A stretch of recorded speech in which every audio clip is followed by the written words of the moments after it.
இல்ல, அமெரிக்காவுக்கு வந்து இந்தியாவுக்கு நம்மளை விட்ட ஆள் இல்லை அப்படிங்கிற ஒரு சூழ்நிலை தான் அமெரிக்காவுடைய. அதோடைய காரணம் என்னன்னா, அதனால தான் அந்த ஒரு தைரியத்தில் தான் என்ன பண்ணாங்க, நம்மளுக்கு 50% டேக்ஸ் போட்டதுக்கு காரணமே அதான். ஃபஸ்ட்டு நல்லா எல்லாத்துக்குமே தெரியும்.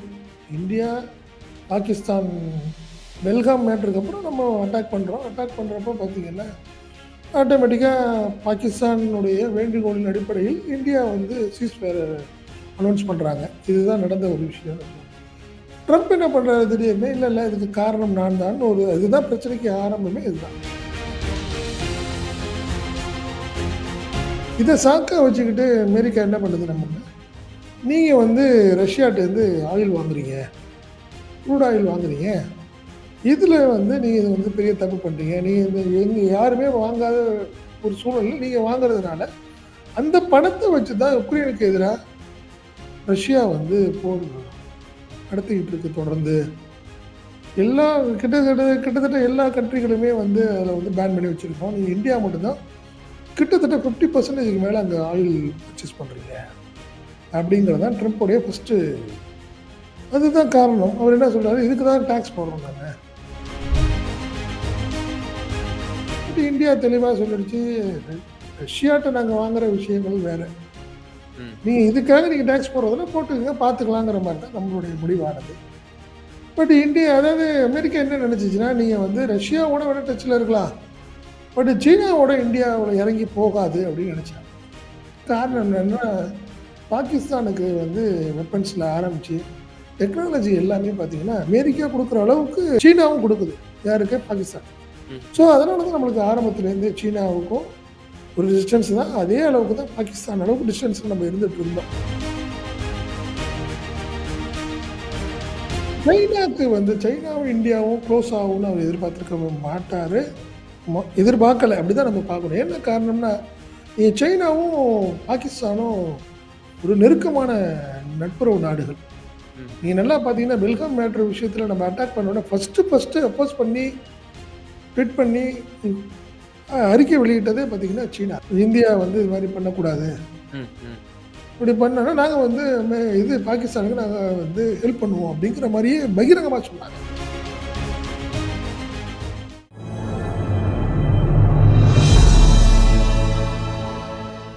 தமிழ் நியூஸ் பார்வையாளர்களுக்கு அன்பு வணக்கம். இன்றைய நேர்காணலில் நம்மோடு இருந்திருப்பவர் தமிழ் நியூஸினுடைய ஆசிரியர் மற்றும் பத்திரிகையாளர் திரு செந்தில் சார். சார் வணக்கம். வணக்கம் முக்கியம். வணக்கம் சார். நம்முடைய பிரதமர் திரு நரேந்திர மோடி அவர்கள் 7 ஆண்டுகளுக்கு பிறகு சீனாவுக்கு சென்றிருந்தார். அந்த ஷாங்காய் கோஆபரேஷன் ஆர்கனைசேஷன் என்ற அந்த கான்ஃபரன்ஸ்ல பங்கேற்பதற்கு, இந்த கல்வான் தாக்குதலுக்கு பிறகு அவர் வந்து சீனாவோடு எந்த ஒரு உறவும் வைத்துக் கொள்ளவில்லை. நம்ம பதில் தாக்குதலுக்கு பல ஆப்ஸை வந்து பேன் பண்ணோம். இந்த மாதிரி பல விஷயங்கள் நம்ம ஸோ இப்போ எதிரிக்கு எதிரி நண்பன் என்கிற அடிப்படையில் இப்போ சீனாவுடனும், அதே சமயத்தில் ரஷ்ய அதிபர் விளாடிமிர் புதின் அவர்களும் வருகை தந்திருந்தார். அவரோடு அந்த காரிலே அருகில் அமர்ந்து பல விஷயங்கள் பேசப்பட்டதாகவும் சர்வதேச ஊடகங்கள் எழுதி கொண்டிருக்கின்றன. ஒரு பக்கம் அமெரிக்கா நமக்கு வந்து நெருக்கடி கொடுத்திருந்தாங்க. இப்பொழுது நம்ம எதிரிக்கு எதிரி நண்பர்கள் அடிப்படையில் சீனாவுடனும் ரஷ்யாவுடனும் ஒரு டீமா நம்ம வந்து ஒரு இணைஞ்சிருக்கிறோமா? அமெரிக்கா இதை எப்படி பார்க்கும்? இல்லை, அமெரிக்காவுக்கு வந்து இந்தியாவுக்கு நம்மளை விட்ட ஆள் இல்லை அப்படிங்கிற ஒரு சூழ்நிலை தான் அமெரிக்காவுடைய. அதோடைய காரணம் என்னென்னா, அதனால தான் அந்த ஒரு தைரியத்தில் தான் என்ன பண்ணுறாங்க, நம்மளுக்கு 50% டேக்ஸ் போட்டதுக்கு காரணமே அதுதான். ஃபஸ்ட்டு நல்லா எல்லாத்துக்குமே தெரியும். இந்தியா, பாகிஸ்தான் பெல்காம் மேட்டருக்கு அப்புறம் நம்ம அட்டாக் பண்ணுறோம். அட்டாக் பண்ணுறப்போ பார்த்தீங்கன்னா, ஆட்டோமேட்டிக்காக பாகிஸ்தானுடைய வேண்டுகோளின் அடிப்படையில் இந்தியா வந்து சீஸ்ஃபயர் அனௌன்ஸ் பண்ணுறாங்க. இதுதான் நடந்த ஒரு விஷயம்னு வச்சுக்கோங்க.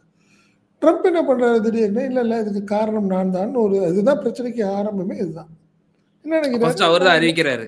அவர் தான் அறிவிக்கிறாரு, நான் தான் அனௌன்ஸ் பண்ணேன், நான் தான் இதுக்கு வந்து முயற்சி பண்ணேன் அப்படின்னு சொன்னார். பட் இதே வந்து பாகிஸ்தான் ஏற்றுக்குது, ட்ரம்ப்புக்கு நன்றி அப்படின்னு சொல்கிறாங்க. பட் இந்தியா இது வரைக்கும் அதை பற்றி எதுவுமே பேசலை, எனக்கு கண்டுக்கவே இல்லை. திருப்பி ட்ரம்ப் இதே வார்த்தையை சொல்கிறாரு, பாகிஸ்தான் இந்தியா வாருக்கு முடிவுக்கு காரணம் நான் தான், சீஸ்ஃபயருக்கு நான் தான் காரணம் சொல்லிலாம் பார்க்குறாரு. ஒன்றும் பெருசாக இல்லை. இது ஒரு பெரிய கோபத்தை ஏற்படுத்துது ட்ரம்ப்புக்கு, அமெரிக்காவுக்கு.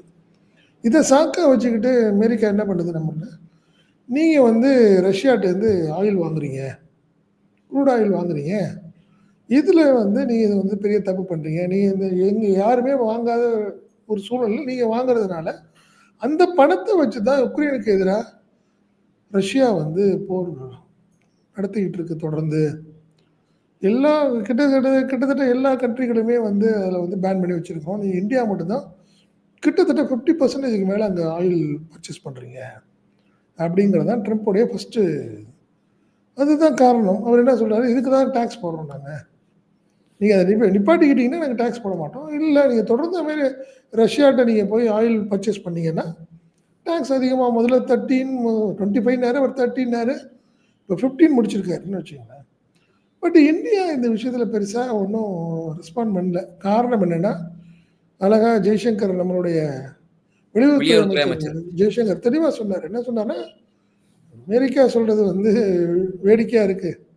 காரணம் என்னென்னா, மேற்கத்திய நாடுகள்லேருந்து ஆரம்பித்து பல நாடுகள் வந்து ரஷ்யாட்டேருந்து வாங்குது. தங்களுடைய பற்றாக்குறை, ஆயில் பற்றாக்குறையை வந்து ரஷ்யாட்ட வாங்கி நிவர்த்தி பண்ணிக்கிறாங்க. இன்னும் சொல்ல போனா வெளியுறவு செய்தி தொடர்பாளர் ஆதாரபூர்வமாக இன்னும் பல பொருட்கள் வந்து நீங்க ரஷ்யால இருந்து இறக்குமதி பண்றீங்க. ஒரு பத்திரிகையாளர் ட்ரம்ப்டே நேரடியா கேட்டாரு. தெரியலன்ட்டாரு. நீங்க ட்ரம்ப் வந்து என்ன சொல்றாரு, இல்ல தெரியலன்ட்டாரு, நான் செக் பண்ணிக்கிறேங்கிற மாதிரி சொல்லிட்டு அப்படியே ஒதுங்கிட்டாருன்னு வச்சுக்கோங்களேன்.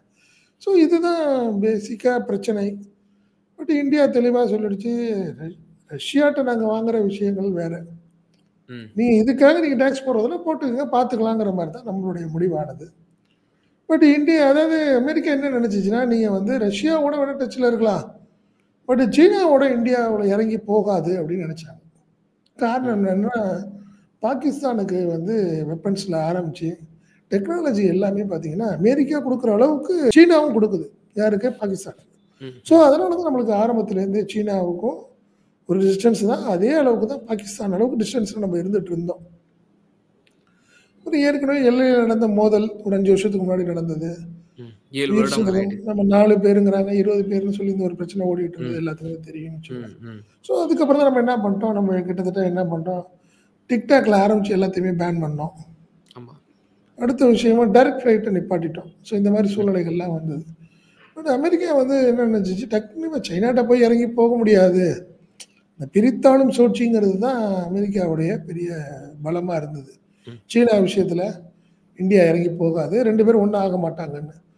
பட் அது இப்போ நம்ம வெளியுறவுத்துறை கொள்கை விஷயத்தில் பிஜேபி கவர்மெண்ட் வந்து ஒரு மிகப்பெரிய ஒரு லேண்ட்மார்க் தான் வச்சுக்கோங்க.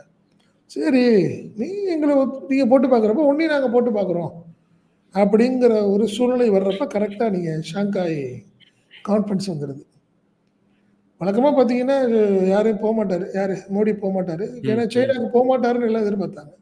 காரணம் என்னன்னா, நடந்திருக்கு பல டிப்ளமேட்டிக்கா பல ப்ராப்ளம்ஸ். இப்ப குறிப்பா அருணாச்சல் பிரதேசத்துல வந்து அவங்க நம்மளுடைய சொந்த கொண்டாடிட்டு அந்த இடங்கள் எங்க இடம்னு சொல்லி சொந்தம் கொண்டாடிட்டு இருக்காங்க, அதுக்கு ஒரு தீர்வு இல்லை இப்படின்னு ஒரு சூழ்நிலையில கண்டிப்பா பிரைம் மினிஸ்டர் போறதுக்கு வாய்ப்பு இல்லைன்னு. பட் அன்எக்ஸ்பெக்டட் ஒரு பெரிய என்ன சொல்ற பிரேக்கிங் நியூஸ் மாதிரி தலைவர் போய் இறங்கி ஒர்க் பண்ண ஆரம்பிச்சிட்டாருன்னு வச்சுங்களேன். நீங்க ஆட்டோமேட்டிக்கா என்னன்னா, அவங்களும் சைனாவும் இன்னைக்கு இருதரப்பு பேச்சுவார்த்தை எப்போ தெளிவாக என்ன சொல்கிறான், நீங்களும் இறங்கி ஒர்க் பண்ணுறப்போ என்ன ஒரு வார்த்தை தெளிவாக சொல்கிறான், டிராகனும் எலிஃபெண்ட்டும் ஒன்றா இருந்தால் மிகப்பெரிய பலம் நம்மளுக்கு அப்படிங்கிற ஒரு வார்த்தையை சைனா சொல்கிறான். இந்தியா சொல்ல, சைனாவே இந்த ஒரு வார்த்தை சொல்லுதுன்னு வச்சுக்கோங்களேன். பக்கத்து நாடுகள் நீங்கள் நல்லா பார்த்தீங்கன்னா, நீங்கள் ஜியாகிரபிக்கல் பார்த்தீங்கன்னா சைனா, நீங்கள் ரஷ்யா, இந்தியா அப்படின்னு நீங்கள் வந்துட்டீங்கன்னா, நம்ம 3 பேர் சேர்ந்தாங்கன்னா நீங்கள் வந்து வேர்ல்டு லெவலில் யாராலையும் ஒன்றுமே பண்ண முடியாது. புரியுதுங்களா? நீங்கள் காரணம் என்ன, மிகப்பெரிய இது என்ன சொல்லுது, நிலப்பரப்பு கொண்டது ரஷ்யா. அதே சமயத்தில் பார்த்தீங்கன்னா சைனா ஒரு பெரிய பொருளாதார ஹப், அது இதில் ஒன்றும் மாற்றம் இல்லை. இப்போ இந்தியா பொறுத்து பார்த்தீங்கன்னா பாப்புலேஷன் நம்மள்கிட்ட மேன் பவர் பெரிய லெவலில் இருக்குது. ஸோ 3 பேரும் சேரும்போது மிகப்பெரிய ஒரு உலக லெவலில் மிகப்பெரிய மாற்றம் இருக்கும். பட் அமெரிக்கா அதை எதிர்பார்க்கல. டக்குனு இந்த பிரிக்ஸ் விஷயங்கள் எல்லாம் போக ஆரம்பித்த உடனே ஷாங்காய் மீட்டிங்கில் 3 பேரும் உட்காந்து பேச ஆரம்பிச்சது தெரிஞ்ச உடனே இன்னைக்கு வந்து என்ன பண்ணுறான், யுஎஸ் அம்பாசிடர் வந்து இன்னைக்கு ஒரு ப்ரெஸ் நோட் ட்வீட் ஒன்று போடுறாரு. ட்வீட் பண்றாரு. என்ன பண்ணாரு? இந்தியாவும் யுஎஸ் உடைய ரிலேஷன்ஷிப் உறவுல வந்து ஒரு புதிய உச்சத்தை வந்து எட்டியிருக்கு அப்படின்னு உச்சத்துக்கு சொல்றாரு. போயிருக்கு அப்படின்னு ஒண்ணு சொல்றாரு. எந்த உச்சம்னா தெரியல நமக்கு. அதான் 50% போட்டிருக்காங்க. இவ்வளவு பெரிய போட்டுட்டு தாக்குதலை வந்து இந்தியா மேல தொடுத்திருக்காங்க. நீங்க இந்த எனக்கு தெரிஞ்சு ட்ரம்ப்புடைய இந்த ஒரு அடாவடித்தனம் அமெரிக்காவுடைய ஏகாதிபத்தியோடைய உச்சம் அப்படின்னு தான் நம்ம பார்க்கணும். இந்த உச்சத்தை பார்க்குறவங்கள அந்த பெரிய உச்சம்னு வச்சுக்கோங்க. இது எக்ஸ்போஸ் ஆயிடுச்சு. அமெரிக்கா வந்து நீங்க எக்ஸ்போஸ் ஆகி வேர்ல்டு லெவலில் நீ தனிமைப்படுத்தப்படுற நிலைமைக்கு போயிட்டு இருக்கு. அப்படித்தான் நம்ம பார்க்கணும் வைக்கும்போது. இது வந்து இந்தியாவுடைய ஃபாரின் பாலிசியில் மிகப்பெரிய டெவலப்மெண்ட்டு. காரணம் என்னன்னா, நம்ம இறங்கி அமெரிக்காட்ட போய் இறங்கி போவோம், இந்த 50% குறைக்கிறதுக்கு நீங்கள் என்ன சொல்றீங்களோ நாங்கள் கேட்டுக்குவோம் அப்படிங்கிற மாதிரி இந்தியா சொல்லுன்னு எதிர்பார்த்தாங்க. அவர் எதிர்பார்த்தாரு ட்ரம்ப் எதிர்பார்த்தாரு. அதனால தான் அவர் தைரியமாக போட்டு பார்க்கலாம் அப்படிங்கிற மாதிரி போட்டு பார்த்தாரு. பட் இந்தியாவுடைய இந்த மூவ் வந்து யாரும் எதிர்பார்க்கல. பட் அமெரிக்காலேயே மிகப்பெரிய ஒரு எதிர்ப்பு அவருக்கு வரப்போகுது. இதே மாதிரி சூழ்நிலை போனுச்சுன்னா கண்டிப்பாக என்ன காரணம்னா, நம்ம வந்து மிகப்பெரிய ஒரு ஏற்றுமதி தளம்ங்கிறது மிக குறிப்பாக பார்த்தீங்கன்னா கார்மெண்ட்ஸ் வந்து மிகப்பெரிய ஏற்றுமதி அமெரிக்காவுக்கு பண்ணிட்டு இருக்கோம். ஸோ அது வந்து என்ன பண்ண போகுது, அங்கே இருக்கிற எல்லாமே ஃபேக்ட்ரிஸில் ஆரம்பித்து எல்லாமே ஒரு பெரிய வருத்தங்களுக்கு போகும். ஆட்டோமேட்டிக்காக ட்ரம்ப் வந்து ஒரு கடுமையான அழுத்தத்துக்கு போக வேண்டிய சூழ்நிலைக்கு போயிட்டு இருக்காரு. இன்னைக்கு இந்தியாவுடைய மூவ் அது மாதிரி மூவ். சார், இப்போ இவ்வளவு நம்ம இந்தியா ராஜாங்க ரீதியில இந்த மாதிரி நடவடிக்கை எடுக்கும். இப்போ நம்ம அடுத்தடுத்த டெவலப்மெண்ட்ஸ் பார்த்தோம். ட்ரம்ப் வந்து இம்போஸ் பண்றாரு. நம்மளுடைய பாதுகாப்புத்துறை ஆலோசகராக இருக்கக்கூடிய அஜித் தோவல் ரஷ்யாவோட அதிபரோட வந்து பேச்சுவார்த்தை நடத்தினாரு. புத்தின் இந்த இயரினுடைய எண்டுக்குள்ளார வந்து நிச்சயமா இந்தியாவுக்கு வருகை தருவாருன்னு இருந்துச்சு. அப்புறம் நம்முடைய பிரதமர் சீனாவுக்கு முதன்முறையா செல்ல போகிறார். அந்த ஷங்காயினுடைய அசோசியேஷன் மாநாட்டில் வந்து பங்கேற்க போறாருன்னு அடுத்தடுத்து வந்துச்சு. ட்ரம்ப் முன்னாடியே கணிச்சிருக்க மாட்டாரா? அவர் ஒரு புத்திசாலியா இருந்திருந்தானா இந்த இம்போஸ் பண்றாரு 27ல இருந்து இந்த 50% உங்களுடைய டேரிஃப் வந்து ஆக போகுதுன்னு அவர் அறிவிச்சிட்டாரு. அப்போ இந்த மாதிரி அடுத்தடுத்து டெவலப்மெண்ட் வருதுன்னு நிச்சயமா அவர் வந்து அதையும் கவனிச்சிருப்பாரு. இந்த மாதிரி ஒரு மாநாடு நடக்க போகுதுன்னு கவனிச்சிருப்பாரு. அப்ப மோடியினுடைய எண்ணம் இந்த 3 பேரையும் ஒன்றிணைச்சு இப்படி ஒரு பவரை காட்டணும், நாங்க ஒரு டீமா செயல்படுறோம், உன்னை நான் வந்து அடிபணிய மாட்டோங்கிற ஒரு இது அவர் கணிச்சிருக்கணும் நிச்சயமா. அப்ப இதெல்லாம் கணிக்க தவறிட்டாரா? சைனாக்கு வந்து சைனாவும் இந்தியாவும் க்ளோஸ் ஆகும்னு அவர் எதிர்பார்த்திருக்க மாட்டாரு, எதிர்பார்க்கல. அப்படிதான் நம்ம பார்க்கணும். என்ன காரணம்னா, நீங்க சைனாவும் பாகிஸ்தானும் ஒரு நெருக்கமான நட்புறவு நாடுகள். நீங்க நல்லா பாத்தீங்கன்னா பெல்காம் மேட்டர் விஷயத்துல நம்ம அட்டாக் பண்ணோட ஃபர்ஸ்ட் அப்போஸ் பண்ணி ட்வீட் பண்ணி அறிக்கை வெளியிட்டதே பாத்தீங்கன்னா சீனா தான். ரஷ்யா, சீனா ஃபர்ஸ்ட் தான் சீனா தான். இந்தியா வந்து இது மாதிரி பண்ணக்கூடாது, இப்படி பண்ணா நாங்கள் வந்து இது பாகிஸ்தானுக்கு நாங்கள் வந்து ஹெல்ப் பண்ணுவோம் அப்படிங்கிற மாதிரியே பகிரங்கமாக சொன்னாங்க. ஸோ இப்படி ஒரு சூழ்நிலையில் வந்து சீனாவும் இந்தியாவும் போக வாய்ப்பு இல்லை. சரி, நீங்கள் வந்து சைனா போயிருந்தாலும் கூட பட் ஒரு 2 பேரும் இறங்கி பேசுவாங்கன்னு ஒரு எதிர்பார்க்கல. பட் இந்த விஷயத்தில் தான் நம்மளுக்கு ஒரு பெரிய ப்ளஸ் என்னென்னா, புட்டினுடைய மூவ் தான். சீனாவையும் இந்தியாவையும் ஒருங்கிணைக்கிறதுல மிகப்பெரிய பங்கு புட்டினுக்கு இருக்கு. நம்ம இறங்கி போய் உடனே சைனாட்ட போய் பேச முடியாது. நம்ம 2 பேருக்கும் நட்பு உள்ள ஒரு நாடுகள் தான் இந்த விஷயத்துல கொஞ்சம் இறங்கி பேசணும். அமெரிக்கா எல்லாத்தையும் போட்டு பார்த்துட்டு இருக்கிறான். கிட்டத்தட்ட 30-40 வருஷமா பெரிய லெவல்ல வந்து கோல் வச்சு பண்ணிட்டு இருக்கிறான். அவன் நினைச்ச விஷயங்களை பண்ணிட்டு இருக்கிறான். ஸோ நம்ம வந்து நமக்குள்ள ஒரு ஒத்துமை இருந்தால் நமக்குள்ள விஷயங்கள்லாம் இருக்கு, பிரச்சனைகள்லாம் இருக்கும், ஒரு விஷயத்துல ஒழுங்கா இருக்கும். நீங்க இந்த ஒரே ஒரு சிங்கிள் லைன், ஒரே ஒரு லைன் தான், ஆயில் பர்ச்சேஸ் தான் பிரச்சனை. ஸோ நான் ஆயில் பர்ச்சேஸ் பண்ணால் இது என்ன அப்படிங்கிறதா மேட்ரு. என்ன இதில் என்ன இருக்கு? ஏன் எல்லா நாடுகளும் எல்லாத்தையும் வாங்கிட்டு இருக்காங்க. நீங்கள் சவுதி இல்லைன்னா இன்னைக்கு அமெரிக்கா கிடையாது. ஆயில் வெல்ஸ் எல்லாத்தையும் அவன் கண்ட்ரோலில் வச்சு பண்ணிட்டு இருக்கிறாங்க. இஸ்ரேல் நடக்கிற எல்லா விஷயத்துக்கும் சவுதியில் ஒன்றுமே வாயை திறக்காது. காரணம் என்னென்னா, அதனுடைய ஆயில் வெல்ஸ் எல்லாத்தையுமே அமெரிக்கா கேப்சர் பண்ணி ஒரு உறிஞ்சி எடுத்துட்டு இருக்கிறான்னு வச்சுங்களேன். ஸோ இப்படி ஒரு சூழ்நிலையில் போயிட்டு இருக்கிறப்போ இன்னத்த ரஷ்யா என்ன பண்ணும்? அது மிகப்பெரிய பொருளாதார தடை வந்து ரஷ்யாவுக்கு விதிச்சிருக்குது. நீங்கள் ஐரோப்பிய யூனியனும் இதே பண்ணியிருக்கு, அமெரிக்காவும் பண்ணியிருக்கு. இப்படி ஒரு சூழ்நிலையில் இந்தியா ஹெல்ப் பண்ணுறாங்க. நம்ம வந்து பர்ச்சேஸ் பண்ணுறோம், ஆயிலை பர்ச்சேஸ் பண்ணி அவனுக்கு எக்கனாமிக்காக கொஞ்சம் ஹெல்ப் பண்ணி கொடுத்தோம். இதை தான் உறுத்துது, யாருக்கு கண்ணு உறுத்துது? அமெரிக்காவுக்கு. இதை சாக்கா வச்சுக்கிட்டு தான் இன்றைக்கி வந்து 50% டேக்ஸ் போட்டார் ட்ரம்ப். அவன் பார்த்தான் ரஷ்யா நம்மளுக்கு உதவி பண்ண இந்தியாவுக்கு டாக்ஸ் போடுறான் சுத்தப்படாது அப்படின்னு சொல்லி அவன் இன்னொரு டோரை ஓப்பன் பண்ணி விட்டான். சைனாக்கு இந்தியாவுக்கான ஒரு ஒரு நட்புறவுக்கான விஷயங்களை ஏற்படுத்தி கொடுத்துருக்கான். இதில் மிகப்பெரிய பங்கு புட்டினுடைய பங்கு, ரஷ்யாவுடைய பங்கு மிகப்பெரிய பங்கு தான். எதிர்பார்க்காத ஒரு விஷயம் தான், ட்ரம்ப்புடைய எதிர்பார்க்காத ஒரு பெரிய டர்னிங் தான் இந்த விஷயத்தில். இப்போ இந்த விஷயத்துல இந்தியா முன்னெடுத்த இந்த முன்னெடுப்பு வந்து ஒரே கல்லில் 2 மாங்காய் அப்படின்ற மாதிரி சொல்றாங்களே. குறிப்பா இப்ப அமெரிக்காவுக்கும் இப்ப நம்ம வந்து ஒரு செய்தியை சொல்லியிருக்கோம், ஒரு செக் வச்சிருக்கோம். அதே சமயத்துல சீனாவிடம் நாம் நெருக்கம் காட்டுவதன் மூலமாக சீனாவையே முற்றிலுமாக நம்பி இருக்கக்கூடிய பாகிஸ்தானுக்கும் இந்த இடத்தில் வந்து செக் விழுந்திருக்கிறது அப்படின்ற ஒரு விஷயம் சொல்லப்படுது. இப்போ அந்த மீட்டிங்ல கூட நம்ம ஒரு விஷுவல் ஒன்று பார்த்திருப்போம். நிச்சயமா பிரதமர் அவர்களும் புட்டின் அவர்களும் பேசிக்கொண்டே செல்கிறார்கள். அங்க எதிர்த்தாப்புல அவர் நின்னுட்டு முறைச்சிட்டு பார்த்துட்டு இருக்காரு. பிரதமர் நம்மளை கண்டுக்கவே இல்லை, நவாஸ் ஷெரீஃபை கண்டுக்கவே இல்லை. அப்படியே திரும்பி அப்படியே பார்த்து அப்படி பேசிட்டு போயிட்டாரு. நம்ம பார்க்க முடியுது. ஆமா, இது வந்து பாகிஸ்தானுக்கு இந்த ஒரு 10 நாளைக்கு முன்னாடி பார்த்தீங்கன்னா, ஒரு 15 நாளைக்கு முன்னாடி பாகிஸ்தானும் அமெரிக்காவும் மிகப்பெரிய நட்புறவு நாடுகள்ங்கிற மாதிரி ஒரு அனௌன்ஸ் பண்ணி நம்மளை மிரட்டி பார்த்துச்சு. அதாவது நோபல் பரிசுக்கு வந்து பரிந்துரைச்சிருக்கு மோடி, நீங்களும் வரணும் எனக்கு நோபல் பரிசு.